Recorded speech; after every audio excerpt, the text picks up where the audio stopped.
Get a jumpstart with NetSurf Telecom's NT Softphone. Sign up today and get $1 free credit to experience our great rates and excellent quality. Visit www.netsurftelecom.com. Last week, the Chief Executive Officer of the Ghana Sugar Corporation, GAISUCO, Dr. Rajendra Singh, was fired, while the board of directors was asked to resign. Two former CEOs of the corporation, Paul Bim and Errol Hanuman, are now part of an interim management committee to overlook the affairs of the corporation. But that move by the Granger administration has the opposition, PPPC, unhappy. The People's Progressive Party wishes to register its concern over the sacking of Dr. Rajendra Singh, CEO of the Guyana Sugar Corporation, and the entire board of directors of that corporation. The PPP considers this action by the APNU-AFC de facto regime as yet another case of political victimization against those perceived to be sympathetic to the previous PPPC administration. But, according to the ruling administration, the move came as a result of constant losses in the industry, with repeated calls for billions in bailout monies. However, the PPPC finds the hurried and hastily firing worrying.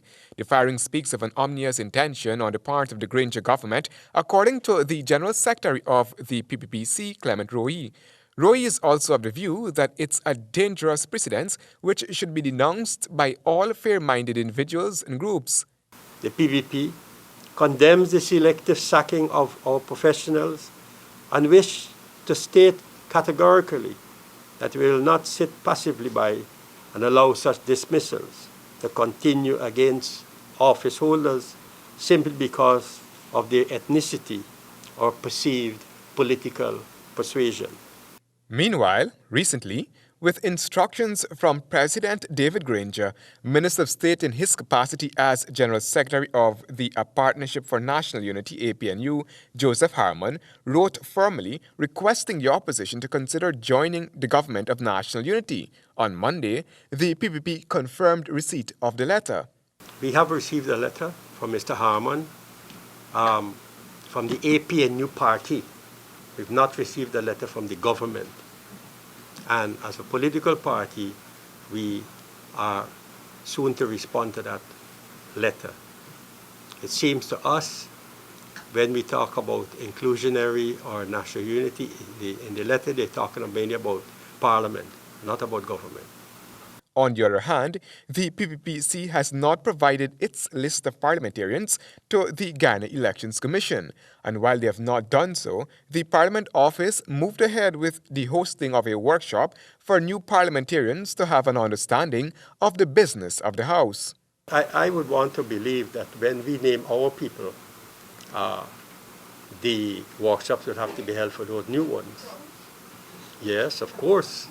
They have to hold workshops for the new MPs, after all, they're MPs. If they don't want to hold workshops for them, well, then we'll deal with that when the time comes.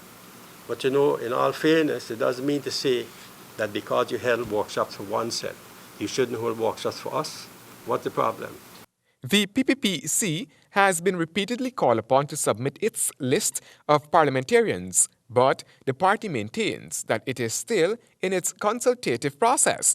The 11th Parliament will convene on Wednesday, and so far it remains unclear whether, after 23 years on the government side in the House, the PPP will take up its opposition place on Wednesday. Handel Duncan, HGP Nightly News.